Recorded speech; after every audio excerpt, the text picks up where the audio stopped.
ਜਗਮੋਹਨ ਸਿੰਘ ਪੱਟੀ advocate YouTube channel ਅੱਜ ਤੁਹਾਡੇ ਨਾਲ ਇੱਕ ਲੋਕਤੰਤਰ ਦੇ ਵਿੱਚ ਕਿਹੜੇ ਤੰਤਰ ਮੰਤਰ ਵੱਜਦੇ ਨੇ, ਕਿਹੜੇ ਜੰਤਰ ਵੱਜਦੇ ਨੇ। ਦਿੱਲੀ ਦੇ ਜੰਤਰ ਮੰਤਰ 'ਤੇ ਨਾ ਚੱਲ ਜਾਓ, ਨੇੜੇ ਹੀ ਰਹੋ। ਜੰਤਰ ਮੰਤਰ ਵੀ ਬੜੀਆਂ ਸਿਹਤਾਂ ਦਿੰਦਾ ਦਿੱਲੀ ਦਾ। ਅਤੇ ਇਸ ਲੋਕਤੰਤਰ ਦੇ ਵਿੱਚ ਤੰਤਰ ਮੰਤਰ ਜੰਤਰ ਹਰ ਪੋਲੀਟੀਸ਼ੀਅਨ ਇਹ ਸੋਚਦਾ ਮੈਂ ਮਾਰ ਕੇ ਕਿਸੇ ਨਾ ਕਿਸੇ ਤਰ੍ਹਾਂ ਲੱਛੇਦਾਰ ਗੱਲਾਂ ਕਰਕੇ ਵਿਦਿਨ ਬ੍ਰੈਕਟ ਮੰਤਰ, ਇਹ ਮੰਤਰ ਪੜ੍ਹ ਕੇ ਮੈਂ ਆਪਣੀ ਪੋਲੀਟੀਕਲ ਲਾਈਫ ਉਸ ਤਰ੍ਹਾਂ ਦੀ ਬਤਾਵਾਂ ਜਿਸ ਤਰ੍ਹਾਂ ਦੇ ਹਿੰਦੁਸਤਾਨ ਦੇ ਰਜਵਾੜੇ ਰਾਜੇ ਮਹਾਰਾਜੇ ਬਤਾਇਆ ਕਰਦੇ ਸੀ। ਇਸ ਚੀਜ਼ ਦੇ ਉੱਤੇ ਲੋਕਤੰਤਰ ਦਾ ਸੰਵਿਧਾਨ, ਭਾਰਤ ਦਾ ਸੰਵਿਧਾਨ ਕੀ ਕਹਿੰਦਾ ਜਾਂ ਕਿਵੇਂ ਅਤੇ ਕਿਸ ਤਰ੍ਹਾਂ ਕਹਿੰਦਾ, ਉਸ ਦੇ ਉੱਤੇ ਕਰਦੇ ਹਾਂ ਗੱਲ ਆਪਾਂ। ਅਤੇ ਸਾਡੇ ਨਾਲ ਸੂਝਵਾਨ ਸੱਜਣ ਆਪਣੇ ਵਿਚਾਰ ਦੇਣ ਲਈ ਹਾਜ਼ਰ ਨੇ। ਜਾਣੀਆਂ ਪਹਿਚਾਨੀਆਂ ਸ਼ਖਸੀਅਤਾਂ, ਹਸਤੀਆਂ ਕਰਦੇ ਹਾਂ ਗੱਲ, ਆਪੇ ਆਪਣਾ ਦੇਣਗੇ ਤਾਰਫ ਅਤੇ ਗੱਲ ਕਰਦੇ ਹਾਂ ਸ਼ੁਰੂ। ਇਹ ਚੈਨਲ ਸਬਸਕ੍ਰਾਈਬ ਨਹੀਂ ਕੀਤਾ, ਜ਼ਰੂਰ ਸਬਸਕ੍ਰਾਈਬ ਕਰ ਲੈਣਾ, ਸ਼ੇਅਰ ਵੀ ਕਰ ਦੇਣਾ ਇਸ ਵੀਡੀਓ ਨੂੰ, ਅਤੇ ਕੋਸ਼ਿਸ਼ ਕਰਕੇ ਥੋੜ੍ਹਾ ਜਿਹਾ ਫੀਡਬੈਕ ਵੀ ਦੇ ਦੇਣਾ ਤਾਂ ਕਿ ਲੋਕਤੰਤਰ ਦੇ ਵਿੱਚ ਜਿਹੜੀ ਗੱਲ ਹੋ ਰਹੀ ਹੈ ਉਸ ਨੂੰ ਅਸੀਂ ਬਚਾ ਸਕੀਏ, ਅੱਗੇ ਵਧਾ ਸਕੀਏ, ਆਪਣੇ ਸੰਵਿਧਾਨ ਦੀ ਇੱਜ਼ਤ ਮਾਨ ਵਧਾ ਸਕੀਏ। Good morning. Very good morning ਜੀ। ਸਤਿ ਸ਼੍ਰੀ ਅਕਾਲ ਸਾਰੇ ਸਰੋਤਿਆਂ ਨੂੰ। ਅੱਜ ਬੜੇ ਦਿਨ ਬਾਅਦ ਇੱਕ ਵੀਡੀਓ ਕਰਨ ਜਾ ਰਹੇ ਹਾਂ ਬੜੇ ਹੀ ਰੈਲੇਵੈਂਟ ਟੌਪਿਕ ਦੇ ਉੱਤੇ, ਅਤੇ ਅਸੀਂ ਸਾਰੇ ਵਕੀਲ ਇੱਥੇ ਮੌਜੂਦ ਆ ਪੰਜਾਬ ਹਰਿਆਣਾ ਹਾਈ ਕੋਰਟ ਦੇ। ਅਤੇ ਇੱਕ ਰਿਸਪੋਂਸੀਬਲ ਸਿਟੀਜ਼ਨ ਹੋਣ ਦੇ ਨਾਤੇ ਸਾਨੂੰ ਲੱਗਦਾ ਹੈ ਕਿ ਕਿਉਂਕਿ ਇਲੈਕਸ਼ਨਸ ਦਾ ਮਾਹੌਲ ਸਾਰੇ ਦੇਸ਼ 'ਚ ਚੱਲ ਰਿਹਾ, ਡਿਫਰੈਂਟ ਸਟੇਟਸ ਦੇ ਵਿੱਚ ਜਿਹੜਾ ਹੈ ਇਲੈਕਸ਼ਨ ਕੈਂਪੇਨਸ ਚੱਲ ਰਹੇ ਹੈ, ਤਾਂ ਸਾਨੂੰ ਇਲੈਕਸ਼ਨ ਦੇ ਰਿਲੇਟਿਡ ਜਿਹੜਾ ਇੱਕ ਬਹੁਤ ਇੰਪੋਰਟੈਂਟ ਮੁੱਦਾ ਉਹ ਚੱਕਣਾ ਚਾਹੀਦਾ ਹੈ। ਜਿਵੇਂ ਕਿ ਤੁਸੀਂ ਸਾਰੇ ਦੇਖ ਰਹੇ ਹੋ ਕਿ ਭਾਰਤ ਦੇ ਵਿੱਚ ਕੁਛ ਸਟੇਟਸ ਦੇ ਵਿੱਚ ਇਲੈਕਸ਼ਨਸ ਦੇ ਵਿੱਚ ਫ੍ਰੀ ਬੀ ਕਲਚਰ ਜਿਹੜਾ ਹੈ, ਫ੍ਰੀ ਦੇ ਵਿੱਚ ਫ੍ਰੀ ਬਿਜਲੀ, ਫ੍ਰੀ ਪਾਣੀ, ਫ੍ਰੀ ਐਜੂਕੇਸ਼ਨ ਦੇਣ ਦਾ ਜਿਹੜਾ ਨਾਰਾ ਚੱਲਿਆ ਹੈ, ਜਿਹਨੂੰ ਆਪਾਂ ਕਹਿੰਦੇ ਹਾਂ ਫ੍ਰੀ ਬੀਜ਼, ਉਹਦੇ ਉੱਤੇ ਅਸੀਂ ਗੱਲ ਕਰਨਾ ਚਾਹੁੰਦੇ ਹਾਂ ਕਿ ਕੀ ਇਹ ਮੁਫਤ ਦੇ ਵਿੱਚ ਚੀਜ਼ਾਂ ਵੰਡਣੀਆਂ, ਜਿਹਨੂੰ ਕਿ ਸਾਡੇ ਮਾਨਯੋਗ ਜਿਹੜੇ ਪ੍ਰਧਾਨ ਮੰਤਰੀ ਉਹ ਕਹਿੰਦੇ ਰੇਵੜੀ ਕਲਚਰ ਜਿਹੜਾ ਹੈ, ਇਹ ਮੁਫਤ ਦੀਆਂ ਰੇਵੜੀਆਂ ਵੰਡੀਆਂ ਜਾ ਰਹੀਆਂ, ਇਹਦਾ ਕਿੰਨਾ ਕੁ ਜਿਹੜਾ ਹੈ ਲੋਕਤੰਤਰ 'ਤੇ ਇਫੈਕਟ ਹੈ, ਕੀ ਡੈਮੋਕ੍ਰੇਸੀ ਦੇ ਵਿੱਚ ਅਲਾਊਡ ਹੈ, ਕੀ ਸਾਡਾ ਇਲੈਕਸ਼ਨ ਕਮਿਸ਼ਨ ਜਾਂ ਇਲੈਕਸ਼ਨ ਕੋਡ ਜਿਹੜਾ ਹੈ ਇਹਨੂੰ ਅਲਾਊ ਕਰਦਾ ਹੈ, ਜਾਂ ਜਸਟ ਇਹ ਗੱਲਾਂ ਹੈ ਟੂ ਲਿਓਰ ਵੋਟਰਸ ਨੂੰ ਅਟਰੈਕਟ ਕਰਨ ਲਈ, ਵੋਟਰਸ ਨੂੰ ਆਪਣੇ ਹੱਕ 'ਚ ਕਰਨ ਲਈ, ਕਿ ਇਹ ਸਿਰਫ ਗੱਲਾਂ ਨੇ, ਜੋਕਸ ਨੇ ਜਿਹੜੇ ਕਿ ਇਲੈਕਸ਼ਨ ਮੈਨੀਫੈਸਟੋ ਜਾਂ ਇਲੈਕਸ਼ਨ ਕੈਂਪੇਨਸ 'ਚ ਕੀਤੇ ਜਾ ਰਹੇ। ਸਵੇਰੇ ਸ਼ਾਮ ਜਦੋਂ ਵੀ ਮੈਂ ਆਪਣਾ ਫ਼ੋਨ ਯੂਜ਼ ਕਰਦੀ ਹਾਂ, ਮੈਂ ਡੇਲੀ ਦੇਖਦੀ ਹਾਂ ਟਵਿੱਟਰ 'ਤੇ ਕਦੀ ਕਿਸੇ ਦਾ ਇਲੈਕਸ਼ਨ ਕੈਂਪੇਨ ਰਿਲੇਟਿਡ ਗੱਲ ਹੋ ਰਹੀ ਹੈ, ਕਦੀ ਦੂਸਰੀ BJP ਕਹਿ ਰਹੀ ਹੈ, ਕਦੀ ਆਮ ਆਦਮੀ ਪਾਰਟੀ ਜਿਹੜਾ ਹੈ ਆਪਣੇ ਇਲੈਕਸ਼ਨ ਮੈਨੀਫੈਸਟੋ ਦੇ ਵਿੱਚ ਫ੍ਰੀ ਚੀਜ਼ਾਂ ਵੰਡ ਰਹੀ ਹੈ। ਪਰ ਮੈਂ ਅੱਜ ਜਨਤਾ ਤੋਂ ਇਹ ਰੂਬਰੂ ਹੋ ਕੇ ਮੈਂ ਚਾਹੁੰਦੀ ਹਾਂ ਕਿ ਤੁਸੀਂ ਕਮੈਂਟਸ ਜ਼ਰੂਰ ਕਰੋ ਇਹਦੇ 'ਤੇ, ਕਿਉਂਕਿ ਮੈਂ ਜਾਣਨਾ ਚਾਹੁੰਦੀ ਕਿ ਜਨਤਾ ਦੀ ਓਪੀਨੀਅਨ ਕੀ ਹੈ ਇਹਦੇ ਉੱਤੇ। ਕੀ ਸਾਡੀ ਜਨਤਾ ਇੰਨੀ ਕਮਜ਼ੋਰ ਹੈ ਕਿ ਉਹ ਨਹੀਂ ਸਮਝ ਪਾ ਰਹੀ ਕਿ ਇਹ ਸਾਰੀ ਫ੍ਰੀ ਬੀ ਕਲਚਰ, ਇਹ ਮੁਫਤ ਦੀਆਂ ਰੇਵੜੀਆਂ ਜਿਹੜੀਆਂ ਹੈ, ਇਹ ਸਿਰਫ ਸਾਡੇ ਟੈਕਸ ਪੇਅਰਸ ਦਾ ਜਿਹੜਾ ਬਰਡਨ ਜਿਹੜਾ ਹੈ ਉਹ ਵਧਾ ਰਹੀਆਂ ਨੇ, ਸਾਡੇ ਸਟੇਟ ਐਕਸਚੈਕਰ ਦੇ ਉੱਤੇ ਜਿਹੜਾ ਭਾਰ ਹੈ ਉਹ ਵੱਧਦਾ ਜਾ ਰਿਹਾ, ਸਾਡੀ ਸਟੇਟ ਇਕੋਨਮੀ ਜਿਹੜੀ ਹੈ ਉਹਦੇ ਉੱਤੇ ਜਿਹੜਾ ਹੈ ਇਹ ਬਰਡਨ ਕ੍ਰੀਏਟ ਕਰਦੀ ਹੈ, ਚਾਰਜ ਕ੍ਰੀਏਟ ਕਰਦੀ ਹੈ। ਕੀ ਸਾਡੇ ਵੋਟਰਸ ਇਹ ਜਾਣੂ ਨਹੀਂ ਹਨ ਕਿ ਨੋਰਮਲ ਜਿਹੜੀ ਸੈਲਰੀ ਤੋਂ ਵੱਧ ਇਹ ਜਿਹੜੀ ਫ੍ਰੀ ਦੀਆਂ ਚੀਜ਼ਾਂ ਸਾਨੂੰ ਦਿੱਤੀਆਂ ਜਾ ਰਹੀਆਂ, ਇਹ ਸਿਰਫ ਸਾਨੂੰ ਜਿਹੜਾ ਹੈ ਮੂਰਖ ਬਣਾਉਣ ਦੇ ਤਰੀਕੇ ਜਿਹੜੇ ਆ ਸਰਕਾਰ ਦੇ ਲੱਭੇ ਜਾ ਰਹੇ ਨੇ, ਅਤੇ ਇਹ ਇੱਕ ਕਲਚਰ ਜਿਹੜਾ ਹੈ ਸਾਡੇ ਕੰਟਰੀ 'ਚ ਵੱਧਦਾ ਹੀ ਜਾ ਰਿਹਾ। 2015 ਦੇ ਵਿੱਚ ਆਮ ਆਦਮੀ ਪਾਰਟੀ ਨੇ ਜਦੋਂ ਇਹ ਟ੍ਰੈਂਡ ਸ਼ੁਰੂ ਕੀਤਾ, ਅਰਵਿੰਦ ਕੇਜਰੀਵਾਲ ਜੀ ਨੇ ਜਦੋਂ ਇਹ ਟ੍ਰੈਂਡ ਸ਼ੁਰੂ ਕੀਤਾ, ਦਿੱਲੀ ਦੇ ਵਿੱਚ ਮੁਫਤ ਬਿਜਲੀ, ਮੁਫਤ ਹੈਲਥ ਕੇਅਰ, ਸਿਹਤ ਦਾ ਜਿਹੜਾ ਹੈ ਅਤੇ ਮੁਫਤ ਐਜੂਕੇਸ਼ਨ ਦੇਣ ਦਾ ਜਿਹੜਾ ਫੈਸਲਾ ਇਹਨਾਂ ਨੇ ਲਿਆ ਸੀ, ਉਹ ਅੱਜ ਇੰਨਾ ਫੈਲ ਚੁੱਕਾ ਹੈ ਕਿ ਤਾਮਿਲਨਾਡੂ ਦੇ ਵਿੱਚ ਇੱਕ one of the independent candidates ਨੇ 2021 ਦੇ ਆਪਣੇ ਕੈਂਪੇਨ ਦੇ ਵਿੱਚ ਇਹ ਕਿਹਾ ਕਿ ਮੈਂ ਤੁਹਾਨੂੰ ਹੈਲੀਕਾਪਟਰਸ, ਕਾਰਸ, 100 ਕਰੋੜ ਦੀਆਂ ਚੀਜ਼ਾਂ ਪਰ ਮੰਥ, ਗੋਲਡ ਐਟਸੈਟਰਾ ਦਊਂਗਾ। One of the independent candidate, and that definitely ਉਹ ਜਿਹੜਾ ਹੈ ਉਹ ਪੂਰਾ ਨਹੀਂ ਕਰ ਪਾਇਆ, ਨਾ ਹੀ ਉਹ ਪਾਵਰ ਦੇ ਵਿੱਚ ਆਇਆ, ਅਤੇ ਬਾਅਦ ਦੇ ਵਿੱਚ ਜਦੋਂ ਉਹਨੂੰ ਪੁੱਛਿਆ ਗਿਆ ਉਹਦੇ ਬਾਰੇ ਤਾਂ ਉਹਨੇ ਕਿਹਾ ਕਿ ਦਿਸ ਵਾਜ਼ ਜਸਟ ਅ ਜੋਕ। ਸੋ ਇਸ ਤਰ੍ਹਾਂ ਜਿਹੜਾ ਹੈ ਇਹਨਾਂ ਫ੍ਰੀ ਬੀਜ਼ ਜਿਹੜੀ ਸਕੀਮਸ ਨੇ, ਜਿਹੜੀ ਸੋ ਕਾਲਡ ਵੈਲਫੇਅਰ ਦੇ ਵਿੱਚ ਇਹ ਕਾਊਂਟ ਕਰਦੇ ਆ, ਮੈਂ ਬਾਰ-ਬਾਰ ਰਿਪੀਟ ਕਰ ਰਹੀ ਹਾਂ, ਇਹ ਜਿਹੜੇ ਸਾਰੇ ਨੇਤਾ ਨੇ ਸੋਚਦੇ ਆ ਕਿ ਅਸੀਂ ਵੈਲਫੇਅਰ ਸਕੀਮਸ ਦੀ ਤਰ੍ਹਾਂ ਇਹਨਾਂ ਨੂੰ ਮੁਫਤ ਮੁਹੱਲਾ ਕਲੀਨਿਕ, ਮੁਫਤ ਬਿਜਲੀ, ਮੁਫਤ ਜਿਹੜਾ ਹੈ ਐਜੂਕੇਸ਼ਨ ਦੇ ਕੇ ਨਵੇਂ ਸਮਾਰਟ ਸਕੂਲਸ ਬਣਾਵਾਂਗੇ ਜਿਹਦੇ ਨਾਲ ਇਹ ਵੈਲਫੇਅਰ ਜਿਹੜਾ ਹੈ ਲੋਕਾਂ ਦਾ ਵਧੇਗਾ। ਪਰ ਮੈਨੂੰ ਇਹ ਲੱਗਦਾ ਸਾਡੀ ਜਨਤਾ ਬਹੁਤ ਹੀ ਜਿਹੜਾ ਹੈ ਜਾਗਰੂਕ ਹੈ ਆਲਰੇਡੀ, ਉਹਨਾਂ ਨੂੰ ਪਤਾ ਹੈ ਇਸ ਗੱਲ ਦਾ ਕਿ ਇਹ ਸਭ ਜਿਹੜਾ ਹੈ ਸਿਰਫ ਵੋਟਰਸ ਨੂੰ ਜਿਹੜਾ ਹੈ ਅਟਰੈਕਟ ਕਰਨ ਲਈ ਇਹ ਸਾਰੇ ਜਿਹੜੇ ਹੈ ਸਕੀਮਸ ਯੂਜ਼ ਕੀਤੇ ਜਾਂਦੇ ਨੇ। ਪਰ ਮੈਂ ਜੋ ਇਹ ਮੁੱਦਾ ਰੱਖਣਾ ਚਾਹੁੰਦੀ ਹਾਂ ਉਹ ਇਹ ਹੈ ਕਿ ਸਾਡੇ ਸੋਸ਼ਲ ਸਟਰਕਚਰ ਦੇ ਵਿੱਚ ਇੰਨੀ ਵੀਕਨੈਸ ਆ ਗਈ ਹੈ ਕਿ ਸਾਨੂੰ ਜਿੱਤਣ ਲਈ ਇਹ ਸਕੀਮਸ ਦੀ ਲੋੜ ਹੈ। ਜੇ ਅਰਵਿੰਦ ਕੇਜਰੀਵਾਲ ਜੀ 'ਚ ਜਾਂ ਪ੍ਰਧਾਨ ਮੰਤਰੀ PM ਮੋਦੀ 'ਚ ਇੰਨਾ ਦਮ ਹੈ ਤਾਂ ਕੀ ਉਹ ਆਪਣੇ ਕੰਮ ਦੇ ਬੇਸ ਤੇ ਵੋਟ ਨਹੀਂ ਮੰਗ ਸਕਦੇ? ਕੀ ਉਹਨਾਂ ਦਾ ਕੰਮ ਸਿਰਫ ਫ੍ਰੀ 'ਚ ਬਿਜਲੀ ਤੇ ਐਜੂਕੇਸ਼ਨ ਵੰਡਣਾ ਹੀ ਹੈ? ਕੀ ਅਰਵਿੰਦ ਕੇਜਰੀਵਾਲ ਨੇ ਹੋਰ ਕੁਝ ਵੀ ਅਚੀਵ ਨਹੀਂ ਕੀਤਾ ਸਮਾਰਟ ਸਕੂਲਸ ਤੇ ਮੁਹੱਲਾ ਕਲੀਨਿਕਸ ਤੋਂ ਇਲਾਵਾ? ਕਿ ਉਹਨਾਂ ਨੂੰ ਬਿਜਲੀ ਦੇ ਬਿੱਲ ਦਿਖਾ ਕੇ ਜਾਂ ਫਿਰ ਆਪਣੀ ਓਨੈਸਟੀ ਦਿਖਾਉਣ ਲਈ one of the ministers Vijay Singla ਨੂੰ ਜਿਹੜਾ ਹੈ ਬਰਖਾਸਤ ਕਰਕੇ ਕਿ ਇਹ ਤਰੀਕੇ ਆ ਇਲੈਕਸ਼ਨ ਦੇ ਵਿੱਚ ਅੱਗੇ ਵਧਣ ਲਈ? ਕਿ ਇਹ ਹੈ ਦਿੱਲੀ ਮਾਡਲ ਆਫ ਗਵਰਨੈਂਸ? ਮੇਰੇ according answer is this is failure of the governments. ਔਰ ਇਹ ਮੈਂ ਜਸਟ ਇੱਕ ਐਗਜ਼ਾਮਪਲ ਦਿੱਤਾ ਆਮ ਆਦਮੀ ਪਾਰਟੀ ਦਾ, ਹੋਰ ਵੀ BJP ਹੋ ਗਈ, ਕਾਂਗਰਸ ਹੋ ਗਈ। Congress has failed miserably in all the states, most of the states. ਤੇ ਇਸ ਤਰ੍ਹਾਂ ਆਪਾਂ ਜਨਤਾ ਨੂੰ ਜਾਗਰੂਕ ਕਰਨਾ ਚਾਹੁੰਦੇ ਹਾਂ ਕਿ ਇਸ ਫ੍ਰੀ ਬੀ ਕਲਚਰ ਤੋਂ ਛੁਟਕਾਰਾ ਪਾ ਕੇ ਪੋਲੀਟੀਕਲ ਗੇਨਸ ਜਿਹੜੀਆਂ ਇਹ ਪਾਰਟੀ ਲੈਂਦੀਆਂ ਹੈ, ਪੋਲੀਟੀਕਲ ਮਾਈਲੇਜ ਜਿਹੜਾ ਇਹਨਾਂ ਫ੍ਰੀ ਬੀ ਕਲਚਰ ਤੋਂ ਲੈਂਦੀਆਂ ਉਹਨਾਂ ਨੂੰ ਟੋਟਲ ਜਿਹੜਾ ਹੈ ਬॉयਕਾਟ ਕਰ ਦੇਣਾ ਚਾਹੀਦਾ। ਇਹ ਜਿਹੜੀ ਕਲਚਰ ਇਹਨਾਂ ਨੇ ਡਿਵੈਲਪ ਕੀਤੀ ਹੈ ਉਹਦੇ ਨਾਲ ਸਾਡਾ ਸਾਰਾ ਇਲੈਕਸ਼ਨ ਲੋਕਤੰਤਰ ਦਾ ਮੇਨ ਜਿਹੜਾ ਮੋਟਿਵ ਹੈ ਉਹੀ ਖਤਮ ਹੁੰਦਾ ਜਾ ਰਿਹਾ, ਡਿਟੀਰੀਓਰੇਟ ਹੋ ਗਿਆ ਹੈ ਉਹ ਸਾਰਾ ਮੰਤਵ। ਤੇ ਉਹੀ ਸਾਰੀ ਚੀਜ਼ਾਂ ਵਿਦ ਡਿਊ ਰਿਸਪੈਕਟ ਸਾਡੇ ਬਾਕੀ ਇਲੈਕਸ਼ਨਾਂ 'ਚ ਰਿਫਲੈਕਟ ਹੁੰਦੀ ਹੈ, ਚਾਹੇ ਉਹ ਪੰਚਾਇਤ ਦੇ ਇਲੈਕਸ਼ਨਸ ਹੋਣ, ਚਾਹੇ ਉਹ ਬਾਰ ਕਾਉਂਸਲ ਦੇ ਇਲੈਕਸ਼ਨਸ ਹੋਣ, ਚਾਹੇ ਉਹ ਬਾਰ ਐਸੋਸੀਏਸ਼ਨ ਦੇ ਇਲੈਕਸ਼ਨਸ ਹੋਣ। ਹਰ ਜਗ੍ਹਾ ਤੇ ਉਹ ਜਿਹੜੀ ਫ੍ਰੀ ਬੀ ਕਲਚਰ ਉਹ ਰਿਫਲੈਕਟ ਹੁੰਦਾ ਹੈ। ਪਹਿਲਾਂ ਪਾਰਟੀਆਂ ਦਿੱਤੀਆਂ ਜਾਂਦੀਆਂ ਸੀ, ਮੂਵੀਜ਼ ਦਿਖਾਈਆਂ ਜਾਂਦੀਆਂ ਸੀ, ਬੀਟ ਸਟੂਡੈਂਟ ਇਲੈਕਸ਼ਨਸ ਔਰ ਬਾਰ ਐਸੋਸੀਏਸ਼ਨ ਔਰ ਐਨੀਵੇਅਰ। ਉਸੇ ਤਰ੍ਹਾਂ ਆ ਫ੍ਰੀ ਬੀ ਕਲਚਰ ਡਿਵੈਲਪ ਕਰਕੇ ਇਹਨਾਂ ਨੇ ਸਾਰੇ ਕਹਿੰਦੇ ਇਹ ਉਹ ਸਾਇਲੈਂਟ ਟਰਮਾਈਟਸ ਹੈ, ਇਹ ਉਹ ਲੋਕ ਨੇ, ਮੈਂ I will give them a term called silent termites. ਇਹ ਤੁਹਾਡੇ ਸਿਸਟਮ ਨੂੰ ਖੋਖਲਾ ਕਰਦੇ ਜਾ ਰਹੇ ਨੇ ਪਰ ਸਾਨੂੰ ਇਸ ਗੱਲ ਦੀ ਅਵੇਅਰਨੈਸ ਤੱਕ ਨਹੀਂ ਆ ਰਹੀ। ਇਹ ਜਦੋਂ ਸਿਸਟਮ ਪੂਰਾ ਖੋਖਲਾ ਹੋ ਜਾਏਗਾ ਸ਼ਾਇਦ ਸਾਨੂੰ ਤਾਂ ਪਤਾ ਲੱਗੇਗਾ ਕਿ ਇਹ ਉਹ ਲੋਕ ਸੀ ਜਿਹੜਾ ਸਾਡੇ ਹੀ ਸਟੇਟ ਦੀ ਇਕਨੋਮੀ ਦੇ ਵਿੱਚੋਂ, ਸਾਡੇ ਹੀ ਟੈਕਸ 'ਚੋਂ ਸਾਨੂੰ ਫ੍ਰੀ ਚੀਜ਼ਾਂ ਦੇ ਕੇ ਸਾਨੂੰ ਪਾਗਲ ਬਣਾ ਗਏ। ਸੋ ਇਟਸ ਬੈਟਰ ਕਿ ਅਸੀਂ ਜਲਦੀ ਹੀ ਇਸ ਤੋਂ ਜਾਗਰੂਕ ਹੋ ਕੇ ਸਮਝੀਏ ਕਿ ਸਾਨੂੰ ਆਪਣੀ ਸਟੇਟ ਦੀ ਇਕਨੋਮੀ ਤੇ ਭਾਰ ਪਾਉਣ ਦੀ ਜਗ੍ਹਾ ਤੇ ਗਵਰਨਮੈਂਟ ਨੂੰ ਉਹ ਵੈਲਫੇਅਰ ਸਕੀਮਸ ਲਿਆਉਣ ਲਈ ਕਹਿਣਾ ਚਾਹੀਦਾ ਜਿਸ 'ਚ ਸਾਨੂੰ ਇੰਪਲੋਇਮੈਂਟ ਮਿਲੇ, ਹਾਇਰ ਸੈਲਰੀ ਮਿਲੇ, ਪੈਨਸ਼ਨ ਟਾਈਮਲੀ ਮਿਲੇ, ਸੈਲਰੀ ਟਾਈਮਲੀ ਮਿਲੇ। ਉਸ ਕੰਮ ਦੀ ਮਿਹਨਤ ਕਰਕੇ ਤੁਹਾਡੇ ਟੈਲੈਂਟ ਦੇ ਬੇਸ ਤੇ, ਸਕਿੱਲ ਦੇ ਬੇਸ ਤੇ ਜੋ ਤੁਸੀਂ ਸੈਲਰੀ ਲੈਂਦੇ ਹੋ ਉਸ ਬੇਸ ਤੇ ਅਗਰ ਤੁਸੀਂ ਕੁਝ ਅਰਨ ਕਰਦੇ ਹੋ, be it 60,000, be it 1 lakh, be it 2 lakh per month, ਉਹ ਅਗਰ ਤੁਹਾਨੂੰ ਟਾਈਮਲੀ ਮਿਲ ਰਿਹਾ ਤੁਸੀਂ ਆਰਾਮ ਨਾਲ ਟੋਲ ਟੈਕਸ ਪੇ ਕਰ ਸਕਦੇ ਹੋ, ਤੁਸੀਂ ਆਰਾਮ ਨਾਲ ਬਿਜਲੀ ਪੇ ਕਰ ਸਕਦੇ ਹੋ, ਆਰਾਮ ਨਾਲ ਤੁਸੀਂ ਆਪਣੇ ਬੱਚੇ ਦੀ ਐਜੂਕੇਸ਼ਨ ਨੂੰ ਸਪਾਂਸਰ ਕਰ ਸਕਦੇ ਹੋ। ਤਾਂ ਇਸ ਤਰ੍ਹਾਂ ਅਸੀਂ ਜਿਹੜਾ ਹੈ ਆਪਣੇ ਸਕਿੱਲ ਨੂੰ ਵਧਾ ਕੇ ਆਪਣਾ ਲੈਵਲ ਅਪਗ੍ਰੇਡ ਕਰੀਏ ਤੇ ਗਵਰਨਮੈਂਟਸ ਨੂੰ ਇਹ ਸਮਝਾਈਏ ਕਿ ਸਾਨੂੰ ਇਹ ਫ੍ਰੀ ਬੀ ਕਲਚਰ ਨਹੀਂ ਚਾਹੀਦਾ। ਮੈਂ ਬਹੁਤ ਸਾਰੇ ਐਸੇ ਵੋਟਰਸ ਦੇਖੇ ਆ, TV ਤੇ ਵੀ ਬੜੀ ਇੰਟਰਵਿਊਜ਼ ਦਿੱਤੀ ਜਿਨ੍ਹਾਂ ਨੇ ਸਾਫ਼ ਕਹਿ ਦਿੱਤਾ, ਆਈ will give the example of Gujarat, ਕਿ ਸਾਨੂੰ ਇਹ ਫ੍ਰੀ ਬੀ ਕਲਚਰ ਨਹੀਂ ਚਾਹੀਦਾ, ਤੁਸੀਂ ਸਾਨੂੰ ਇੰਪਲੋਇਮੈਂਟ ਦਿਓ, ਸੈਲਰੀ ਦਿਓ, ਸਾਨੂੰ ਇਹ ਫ੍ਰੀ ਦੀ ਚੀਜ਼ਾਂ ਨਹੀਂ ਚਾਹੀਦੀ। ਪੁਰਾਣੇ ਜ਼ਮਾਨੇ ਤੋਂ ਅਗਰ ਦੇਖਿਆ ਜਾਏ, ਬੀਟ ਮਿਡੀਵਲ ਪੀਰੀਅਡ ਔਰ ਜਿਹੜਾ ਹੁਣ ਦਾ ਪ੍ਰੈਜ਼ੈਂਟ ਪੀਰੀਅਡ ਚੱਲ ਰਿਹਾ, ਇਹ ਫ੍ਰੀ ਬੀ ਕਲਚਰ ਕਦੀ ਵੀ ਐਗਜ਼ਿਸਟ ਨਹੀਂ ਸੀ ਕੀਤਾ। Social welfare schemes were only based on welfare of people which never had free education, free healthcare, free water, free electricity. ਇੱਕ ਗੱਲ ਡਾਕਟਰ ਸਾਹਿਬ ਤੁਹਾਡੇ ਧਿਆਨ ਹੀ ਲਿਆਉਣਾ, ਯੂਨਾਈਟਿਡ ਕਿੰਗਡਮ ਜਿਹਨੂੰ ਇੰਗਲੈਂਡ ਵੀ ਕਿਹਾ ਜਾਂਦਾ ਦੂਜੇ ਸ਼ਬਦਾਂ ਵਿੱਚ, ਉੱਥੇ ਪਿੱਛੇ ਜਿਹਾ ਇਲੈਕਸ਼ਨ ਹੋਈ ਹੈ ਪ੍ਰਾਈਮ ਮਿਨਿਸਟਰ ਦੀ, ਔਰ ਬੋਰਿਸ ਪ੍ਰਾਈਮ ਮਿਨਿਸਟਰ ਸਾਹਿਬ ਨੂੰ ਰਿਜ਼ਾਈਨ ਕਰਨਾ ਪੈ ਗਿਆ ਔਰ ਉੱਥੇ ਦੇ ਐਮਪੀਆਂ ਨੇ ਪ੍ਰਾਈਮ ਮਿਨਿਸਟਰ ਸਿਲੈਕਟ ਕੀਤਾ, ਔਰ ਲਿਜ਼ ਟਰਸ ਔਰ ਸੂਨਕ ਦੇ ਵਿੱਚ ਜਿਹੜਾ ਸੀਗਾ ਕੰਪੀਟੀਸ਼ਨ ਸੀ, ਸੂਨਕ ਸਾਹਿਬ ਹਾਰ ਗਏ।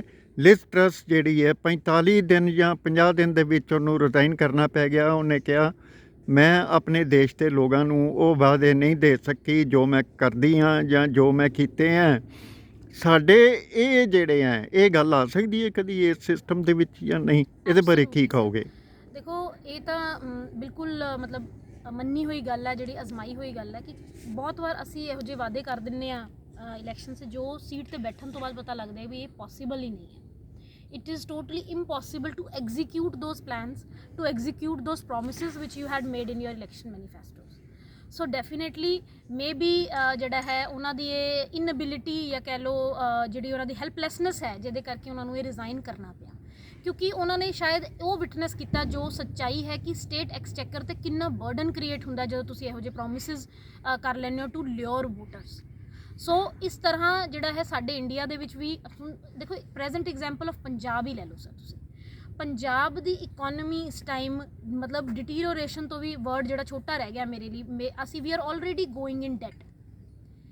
ਤੇ ਇੱਥੇ ਆ ਕੇ ਸਾਡੇ ਬਾਰ ਐਸੋਸੀਏਸ਼ਨ 'ਚ ਆ ਕੇ ਪ੍ਰੋਮਿਸਿਸ ਕਰਨਾ, ਬਾਹਰ ਪ੍ਰੋਮਿਸ ਕਰਨਾ ਕਿ ਅਸੀਂ ਤੁਹਾਨੂੰ ਪੈਨਸ਼ਨ ਸਕੀਮ ਦੇਵਾਂਗੇ, ਅਸੀਂ ਤੁਹਾਨੂੰ ਆਹ ਚੀਜ਼ ਵੰਡਾਂਗੇ, ਕਿਸਾਨਾਂ ਨੂੰ ਆਂਦੇ ਸਾਰ 1 ਕਰੋੜ ਰੁਪਇਆ ਜਿਹੜਾ ਹੈ ਦੇਣਾ, ਡੋਨੇਟ ਕਰ ਦੇਣਾ, ਇਹ ਸਭ ਚੀਜ਼ਾਂ they are burden on the state exchequer. ਮੈਂ ਤਾਂ ਆਪਣੇ ਪੰਜਾਬ ਦੀ ਹੀ ਗਵਰਨਮੈਂਟ ਨੂੰ ਇਹ ਪੁੱਛਣਾ ਚਾਹੂੰਗੀ, I will not name anyone, ਮੈਂ ਪੰਜਾਬ ਦੀ ਸਰਕਾਰ ਨੂੰ ਇਹ ਪੁੱਛਣਾ ਚਾਹੂੰਗੀ ਕਿ ਜੇ ਬਾਰ ਐਸੋਸੀਏਸ਼ਨ ਨੂੰ ਜਿਹੜਾ ਪੈਸਾ ਆਉਣਾ ਸੀ ਉਹ ਕਿੱਥੇ ਰਹਿ ਗਿਆ?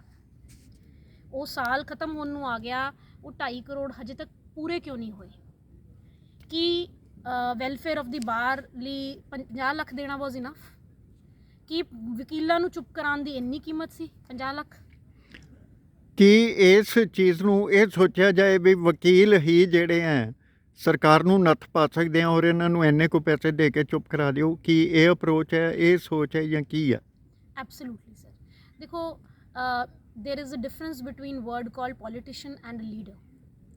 ਸੋ ਇਹ ਸਾਰੇ ਪੋਲੀਟੀਸ਼ੀਅਨਸ ਹੈ ਸਰ, ਲੀਡਰ ਕੋਈ ਵੀ ਨਹੀਂ। ਸੋ ਅਗਰ ਅਸੀਂ ਗੱਲ ਕਰੀਏ ਪੋਲੀਟੀਸ਼ੀਅਨਸ ਆਪਦੇ ਆਪ ਨੂੰ ਸਰ ਓਵਰ ਸਮਾਰਟ ਸਮਝ ਰਹੇ ਤੇ ਉਹਨਾਂ ਨੂੰ ਲੱਗ ਰਿਹਾ ਕਿ ਐਡਵੋਕੇਟਸ ਨੂੰ ਇਹ ਇਸ ਤਰ੍ਹਾਂ ਜਿਹੜਾ ਅਲਿਓਰ ਕਰ ਲੈਣਗੇ ਫॉर द ਨੈਕਸਟ ਇਲੈਕਸ਼ਨਸ ਔਰ ਇਲੈਕਸ਼ਨਸ ਇਨ ਹਰਿਆਣਾ, ਹਿਮਾਚਲ, ਗੁਜਰਾਤ ਐਟਸੈਟਰਾ। ਲੇਕਿਨ ਵਕੀਲ ਸਾਡੇ ਜਿਹੜੇ ਭਰਾ ਭੈਣ ਨੇ ਉਹ ਬਹੁਤ ਸਮਾਰਟ ਨੇ ਜੀ। ਆਈ ਥਿੰਕ ਦੇ ਅੰਡਰਸਟੈਂਡ ਦਿਸ ਥਿੰਗ ਕਿ how the present raining government has ਬਿਫੂਲਡ ਸੋ ਮੈਨੀ ਸਟ੍ਰੈਟਾਸ ਆਫ ਦੀ ਸੋਸਾਇਟੀ ਇੰਕਲੂਡਿੰਗ ਐਡਵੋਕੇਟਸ, ਜਿਹਦੇ ਕਰਕੇ ਜਿਹੜਾ ਹੈ ਇਹਨਾਂ ਦਾ ਇਹ 50 ਲੱਖ ਇਨਫ ਨਹੀਂ ਹੈ ਨੱਥ ਪਾਉਣ ਲਈ ਫॉर ਦੀ ਐਡਵੋਕੇਟਸ। ਜੇ ਲਿਜ਼ ਟਰਸ ਬ੍ਰਿਟਿਸ਼ ਪ੍ਰਾਈਮ ਮਿਨਿਸਟਰ 45 ਜਾਂ 50 ਦਿਨ ਦੇ ਵਿੱਚ ਰਿਜ਼ਾਈਨ ਕਰ ਸਕਦੀ ਹੈ ਵੀ ਮੈਂ ਆਪਣੀ ਜਿਹੜੀ ਸਮਝ ਹੈ ਉਹਦੇ ਮੁਤਾਬਕ ਮੈਂ ਆਪਣੇ ਦੇਸ਼ ਦੇ ਲੋਕਾਂ ਨੂੰ ਕੁਛ ਨਹੀਂ ਦੇ ਸਕਦੀ, ਤੇ ਸਾਡੇ ਜਿਹੜੇ ਹੈਗੇ ਹੈ ਸਹਿਬਾਨ ਪੋਲੀਟੀਸ਼ੀਅਨ, ਮੰਤਰੀ ਸੰਤਰੀ ਜੋ ਵੀ ਨੇ, ਉਹ ਇਸ ਚੀਜ਼ ਨੂੰ ਕਿਉਂ ਨਹੀਂ ਸਮਝਦੇ? ਕੀ ਇਹ ਕਲੋਨੀਅਲ ਸਿਸਟਮ ਕਹਿ ਕੇ ਅਸੀਂ ਕੀ ਖੱਟ ਲਾਂਗੇ ਤੇ ਕਲੋਨੀਅਲ ਸਿਸਟਮ ਦੀ ਚੰਗੀ ਗੱਲ ਨੂੰ ਸਮਝ ਕੇ ਅਡਾਪਟ ਕਰਕੇ ਅਸੀਂ ਕੁਝ ਅੱਗੇ ਨਹੀਂ ਵੱਧ ਸਕਦੇ? ਪਹਿਲਾ ਸਵਾਲ। ਦੂਜਾ ਸਵਾਲ ਇਹ ਹੈ, ਇਜ਼ਰਾਈਲ ਦੇ ਵਿੱਚ 4 ਸਾਲ ਦੇ ਵਿੱਚ 4 ਵਾਰੀ ਇਲੈਕਸ਼ਨ ਹੋ ਗਿਆ, ਫਿਰ ਉੱਥੇ ਬੈਂਜਮਨ ਸਾਹਿਬ ਨੂੰ ਪ੍ਰਧਾਨ ਮੰਤਰੀ ਬਣਾ ਦਿੱਤਾ ਗਿਆ, ਔਰ ਇਸ ਦਾ ਮਤਲਬ ਇਹ ਹੈ ਵੀ ਸਾਡੇ ਦੇਸ਼ ਦੇ ਲੋਕ ਸਿਰਫ ਭੇਡਾਂ ਬੱਕਰੀਆਂ ਵਾਂਗੂ ਸਮਝੇ ਜਾਂਦੇ ਆ। ਪੋਲੀਟੀਸ਼ੀਅਨਸ ਇਹਨਾਂ ਨੂੰ ਭੇਡਾਂ ਬੱਕਰੀਆਂ ਸਮਝਦੇ ਆ, ਕੋਈ ਇੱਜ਼ਤ ਮਾਨ ਸਨਮਾਨ ਲੋਕਤੰਤਰਿਕ ਤਰੀਕੇ ਨਾਲ ਨਹੀਂ ਦੇ ਕੇ ਰਾਜੀ। ਇਹ 2 ਸਵਾਲ ਜ਼ਰੂਰ ਜਵਾਬ ਦਿਓ। ਜੀ ਸਰ। ਸਰ ਪਹਿਲੇ ਸਵਾਲ ਦਾ ਜਿਹੜਾ ਹੈ ਬੜੇ ਸਪਸ਼ਟ ਆਨਸਰ ਹੈ ਜਿਹੜਾ ਵੀ ਆਲ ਆਰ ਅਵੇਅਰ ਕਿ ਵੈਸਟਰਨ ਕੰਟਰੀਜ਼ ਤੇ ਇੰਡੀਆ ਦਾ ਇਹੀ ਫਰਕ ਹੈ ਸਰ ਕਿ ਉੱਥੇ ਦੀ ਜਿਹੜੀ ਸਰਕਾਰਾਂ ਨੇ ਉਹ ਸੱਚੀ 'ਚ ਵੈਲਫੇਅਰ ਆਫ ਪੀਪਲ ਨੂੰ ਜਿਹੜਾ ਹੈ ਪੈਰਾਮਾਊਂਟ ਕੰਸੀਡਰੇਸ਼ਨ ਰੱਖ ਕੇ ਜਿਹੜਾ ਇਲੈਕਸ਼ਨਸ ਲੜਦੀਆਂ ਤੇ ਜਿਹੜਾ ਹੈ ਆਪਣਾ ਲੋਕਾਂ ਲਈ ਕੰਮ ਕਰਦੀਆਂ। ਪਰ ਇੱਥੇ ਲੋਕ ਹਿੱਤ ਤੋਂ ਵੱਧ ਜਿਹੜਾ ਪੋਲੀਟੀਕਲ ਗੇਮਸ ਨੂੰ ਜਿਹੜੀ ਇੰਪੋਰਟੈਂਸ ਦਿੱਤੀ ਜਾਂਦੀ ਹੈ, ਲੋਕ ਹਿੱਤ ਤੋਂ ਵੱਧ ਕੇ ਜਿਹੜਾ ਹੈ ਪੋਲੀਟੀਸ਼ੀਅਨਸ ਕੰਮ ਕਰਨ ਦੀ ਉਹ ਕਰਦੇ ਆ। ਜੇ ਅੱਜ ਪੰਜਾਬ ਸਰਕਾਰ ਦਾ ਹੀ ਐਗਜ਼ਾਮਪਲ ਅਸੀਂ ਲੈ ਲਈਏ ਤਾਂ ਕੀ ਆਪ ਗਵਰਨਮੈਂਟ ਨੂੰ ਹਜੇ ਤੱਕ ਰਿਜ਼ਾਈਨ ਨਹੀਂ ਕਰ ਦੇਣਾ ਚਾਹੀਦਾ ਸੀ? ਡੋਂਟ ਯੂ ਥਿੰਕ ਆਪ ਗਵਰਨਮੈਂਟ ਇਜ਼ ਅ ਫੇਲੀਅਰ? ਅਗਰ ਅਸੀਂ ਇਸ ਗੱਲ ਨੂੰ 100 ਵਾਰ ਵੀ ਛੁਪਾ ਲਈਏ, ਅਗਰ ਇਸ ਗੱਲ ਨੂੰ ਅਸੀਂ ਪੋਜ਼ਿਟਿਵਲੀ ਵੀ ਲੈ ਲਈਏ, ਅਗਰ ਇਸ ਗੱਲ ਨੂੰ ਅਸੀਂ ਅਪੋਜ਼ ਨਾ ਕਰੀਏ, if I don't stand as member of opposition right now, ਫਿਰ ਵੀ ਆਮ ਆਦਮੀ ਪਾਰਟੀ ਆਪਣੀ 10 ਅਚੀਵਮੈਂਟਸ ਕੋਈ ਗਿਣਾ ਦੇਵੇ ਇਨ ਦੀ ਲਾਸਟ 6 ਮੰਥਸ, ਜਿਹੜਾ ਕਰਪਸ਼ਨ ਤੋਂ ਵੱਧ ਕੇ ਉਸੇ ਤਰ੍ਹਾਂ ਸਾਡੇ ਇੰਡੀਆ ਦੀ ਸਾਰੀ ਸਰਕਾਰਾਂ ਕਰਪਟ ਜਿਹੜਾ ਹੈ ਕੈਟੇਗਰੀ 'ਚ ਆਉਂਦੀਆਂ, ਤਾਂ ਹੀ ਕਰਕੇ ਕਦੀ ਵੀ 40 to 45 ਡੇਜ਼ 'ਚ ਕੋਈ ਸਰਕਾਰ ਰਿਜ਼ਾਈਨ ਨਹੀਂ ਕਰਦੀ। ਅਗਰ ਅਸੀਂ ਕੋਸ਼ਿਸ਼ ਕੀਤੀ ਵੀ ਸੀ ਬਾਕੀ ਮੈਂਬਰਸ ਨੇ of the constituent assembly of Punjab, ਲੇਕਿਨ they refuse to do it because ਉਹਨਾਂ ਨੇ ਜਿਹੜਾ ਹੈ ਇਲਜ਼ਾਮ ਦੂਸਰਿਆਂ ਤੇ ਲਗਾਤਾ ਕਿ ਉਹ ਖਰੀਦਣ ਦੀ ਕੋਸ਼ਿਸ਼ ਕਰ ਰਹੇ, ਜਿਹਨੂੰ ਆਪਾਂ ਕਹਿੰਦੇ ਹਾਂ operation lotus, right? So they are saying ਕਿ Operation Lotus failed. So rather than ਆਪਣੇ ਆਪ 'ਚ ਝਾਂਕ ਕੇ ਦੇਖਣ ਦੇ ਕਿ ਉਹ ਕਿੰਨੇ ਕਰਪਟ ਨੇ, ਜੇ ਅਸੀਂ ਆਪਰੇਸ਼ਨ ਲੋਟਸ ਤੇ ਉਂਗਲੀਆਂ ਚੱਕਾਂਗੇ ਤਾਂ ਡੈਫੀਨੇਟਲੀ ਇਟ ਵਿਲ ਨਾਟ ਸਫਾਈਜ਼ ਔਰ it will not justify your acts during the 6 months of rain of Punjab government. Second गल ਜਿਹੜਾ ਇਜ਼ਰਾइल ਗਵਰਨਮੈਂਟ ਦਾ ਤੁਸੀਂ ਐਗਜ਼ਾਮਪਲ ਦਿੱਤਾ ਸਰ, ਡੈਫੀਨੇਟਲੀ ਪੰਜਾਬ ਦੇ ਲੋਕਾਂ ਨੂੰ ਵੀ ਬਾਕੀ ਸਟੇਟਸ ਦੇ ਲੋਕਾਂ ਨੂੰ ਵੀ ਭੇਡ ਬੱਕਰੀਆਂ ਦੀ ਤਰ੍ਹਾਂ ਹੀ ਟਰੀਟ ਕੀਤਾ ਜਾਂਦਾ। ਤੁਹਾਨੂੰ ਕੀ ਲੱਗਦਾ ਗੁਜਰਾਤ ਦੇ ਇਲੈਕਸ਼ਨਾਂ 'ਚ ਇਸ ਟਾਈਮ ਤੇ ਕੌਣ ਲੋਕ ਇਹੋ ਜਿਹੇ ਫ੍ਰੀ ਬੀ ਕਲਚਰ ਨੂੰ ਸਪੋਰਟ ਕਰ ਰਹੇ? ਉਹ ਲੋਕ ਜਿਨ੍ਹਾਂ ਨੂੰ ਇਹਨਾਂ ਨੇ ਹੀ ਇਸ ਸਟ੍ਰੈਟਾ ਦੇ ਵਿੱਚ ਇੰਕਲੂਡ ਕਰਤਾ ਹੈ, ਜਿਨ੍ਹਾਂ ਨੂੰ ਫ੍ਰੀ ਬੀ ਦੀ ਲੋੜ ਹੈ। ਇਹਨਾਂ ਨੇ ਉਹ ਵੈਲਫੇਅਰ ਸਕੀਮਸ ਨੂੰ ਇਗਨੋਰ ਕੀਤਾ ਜਿਹੜੀ ਆਲਰੇਡੀ ਬੀਜੇਪੀ ਸਰਕਾਰ ਉੱਤੇ ਇੰਪਲੀਮੈਂਟ ਕਰ ਰਹੀ ਸੀ। ਇਹਨਾਂ ਨੇ lower strata taxi drivers, auto rickshaw drivers, ਉਹਨਾਂ ਨੂੰ ਟਾਰਗੇਟ ਕੀਤਾ ਹੈ ਤਾਂ ਕਿ ਉਹ ਫ੍ਰੀ ਬੀ ਕਲਚਰ ਦੇ ਚੱਕਰ ਦੇ ਵਿੱਚ ਇਹਨਾਂ ਨੂੰ ਕਾਫੀ ਮੇਜਰ ਜਿਹੜਾ ਹੈ ਇਹਨਾਂ ਦਾ ਵੋਟ ਬੈਂਕ ਉੱਥੇ ਕ੍ਰੀਏਟ ਹੋ ਜਾਏ। High class, business class, elite class ਨੂੰ ਇਹ ਟੱਚ ਵੀ ਨਹੀਂ ਕਰ ਪਾਏ। ਉਹਦਾ ਰੀਜ਼ਨ ਇਹੀ ਹੈ free B culture. elite class is not interested in their freebie culture. elite class is educated enough to understand। Sorry business class ਜਿਹੜੀ ਹੈ ਉਹ ਮੋਦੀ ਦੇ ਨਾਲ ਖੜੀ ਹੈ। ਸਾਰੀ ਬਿਜ਼ਨਸ ਕਲਾਸ ਨੂੰ ਪਤਾ ਹੈ ਕੌਣ ਇੰਡਸਟਰੀ ਪ੍ਰਮੋਟ ਕਰਨਾ ਚਾਹੁੰਦੀ ਹੈ, ਕੌਣ ਡਿਵੈਲਪਮੈਂਟ ਗਰੋਥ ਲੈ ਕੇ ਆਉਣਾ ਚਾਹੁੰਦੀ ਹੈ ਤੇ ਕੌਣ ਸਾਨੂੰ ਫਿਰ ਪਛਾੜ ਰਹੀ ਹੈ ਇਹ ਕਹਿ ਕੇ ਕਿ ਤੁਹਾਨੂੰ ਫ੍ਰੀ ਦੇ ਵਿੱਚ ਅਸੀਂ ਆ ਚੀਜ਼ਾਂ ਲਵਾਂਗੇ। ਇੱਕ ਛੋਟਾ ਜਿਹਾ ਸਵਾਲ, ਕਈ ਕੰਟਰੀਜ਼ ਵਿੱਚ ਇਹਨਾਂ ਕੁਛ ਪਿਛਲੇ ਦਿਨਾਂ ਮਹੀਨਿਆਂ ਵਿੱਚ ਇਲੈਕਸ਼ਨਸ ਹੋਏ ਨੇ, ਪ੍ਰੈਜ਼ੀਡੈਂਸ਼ੀਅਲ ਇਲੈਕਸ਼ਨ ਹੋਏ ਨੇ, ਪ੍ਰਾਈਮ ਮਿਨਿਸਟਰ ਦਾ ਇਲੈਕਸ਼ਨ ਹੋਇਆ ਹੈ ਔਰ ਫੀਮੇਲਸ ਨੂੰ ਉਹਨਾਂ ਮਾਨ ਸਨਮਾਨ ਦਿੱਤਾ ਗਿਆ ਹੈ। ਅਸੀਂ ਸਿਰਫ ਹਿੰਦੁਸਤਾਨ ਦੇ ਵਿੱਚ ਰੌਲਾ ਹੀ ਪਾਉਂਦੇ ਹਾਂ ਵੀ ਨਾਰੀ ਦਾ ਸਨਮਾਨ, ਨਾਰੀ ਸ਼ਕਤੀ, ਅਤੇ ਜਿਹੜੀਆਂ 11 ਮੰਤਰੀ ਨੇ ਸਟੇਟ ਮਿਨਿਸਟਰ ਜਿਹੜੀਆਂ ਮੋਦੀ ਸਰਕਾਰ ਦੀਆਂ, ਉਹ ਇਹਦੇ ਬਾਰੇ ਵੀ ਚੁੱਪ ਨੇ। ਇਹਦੇ ਬਾਰੇ ਕੁਝ ਕਹੋਗੇ ਦੋ ਸ਼ਬਦ? ਸਰ ਮੈਂ ਅਗਰ I am present joint secretary of Punjab Haryana high court bar association. ਅੱਜ ਤੋਂ 11 ਮਹੀਨੇ ਪਹਿਲਾਂ ਤੁਸੀਂ ਮੈਨੂੰ ਇਹ ਸਵਾਲ ਪੁੱਛਦੇ ਤਾਂ ਮੈਂ ਬੜਾ ਹੀ ਡਰਾਮੈਟਿਕ ਤੇ ਫਿਲੋਸਫੀਕਲ ਆਨਸਰ ਦਿੰਦੀ ਦੇ ਉੱਤੇ ਪੂਰਾ PhD ਥੀਸਿਸ ਲਿਖਿਆ ਜਾ ਸਕਦਾ ਸਰ ਇਸ ਗੱਲ ਦੇ ਉੱਤੇ ਜਿਹੜਾ ਸਵਾਲ ਤੁਸੀਂ ਪੁੱਛਿਆ। ਲੇਕਿਨ ਅੱਜ ਮੈਂ ਇੱਕ ਪ੍ਰੈਕਟੀਕਲ ਤੇ ਰੀਅਲਿਸਟਿਕ ਜਵਾਬ ਦਊਂਗੀ ਇਸ ਗੱਲ ਦਾ। ਇਹ ਸਾਰੀ ਲੇਡੀਜ਼ ਜਿਹੜੀ ਉੱਥੇ ਬੈਠੀਆਂ, ਮੈਨੂੰ ਬੜੀ ਮਤਲਬ ਦੁੱਖ ਹੁੰਦਾ ਹੈ ਕਿ ਵੀ ਇਹ ਲੇਡੀਜ਼ ਬੋਲ ਨਹੀਂ ਪਾ ਰਹੀਆਂ। ਇਹ ਇਸ ਲਈ ਨਹੀਂ ਬੋਲ ਪਾ ਰਹੀਆਂ ਕਿਉਂਕਿ they do not sit there in majority. This we have to understand.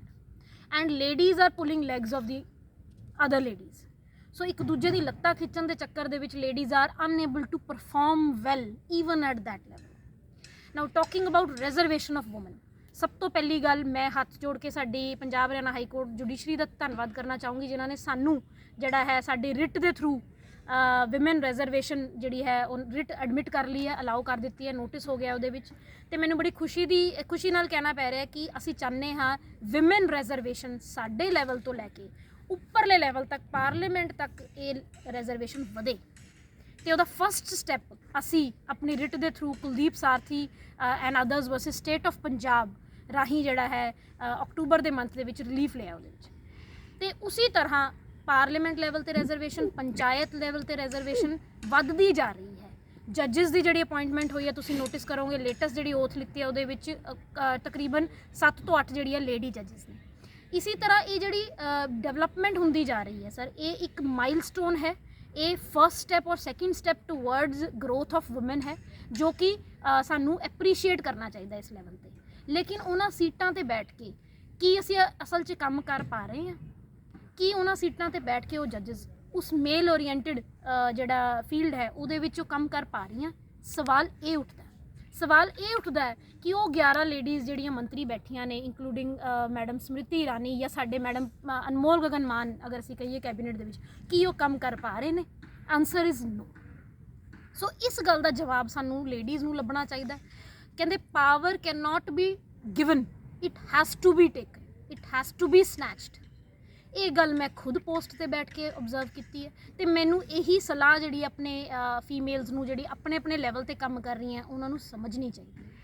Social ਹਰਾਰਕੀ 'ਚ ਜਿੱਦਾਂ ਅਸੀਂ ਉੱਪਰ ਵੱਧਦੇ ਜਾਂਦੇ ਹਾਂ ਉੱਦਾਂ ਨੰਬਰ ਆਫ ਵੂਮਨ ਜਿਹੜੀ ਆ ਉਹ ਘਟਦੀਆਂ ਜਾ ਰਹੀਆਂ ਨੇ।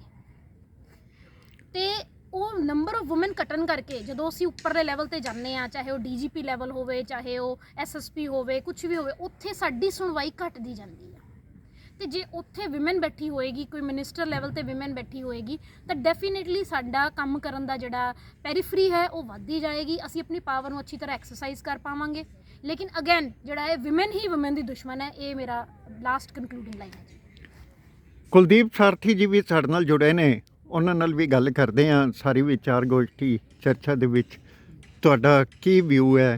ਕਿਸ ਤਰ੍ਹਾਂ ਦੇਖਦੇ ਹੋ ਇਸ ਸਾਰੇ ਸਿਸਟਮ ਨੂੰ, ਮੈਨੇਜਮੈਂਟ ਨੂੰ, ਕਾਸੇ ਨੂੰ? ਇਹਦੇ ਬਾਰੇ ਕੁਝ ਕਹੋ।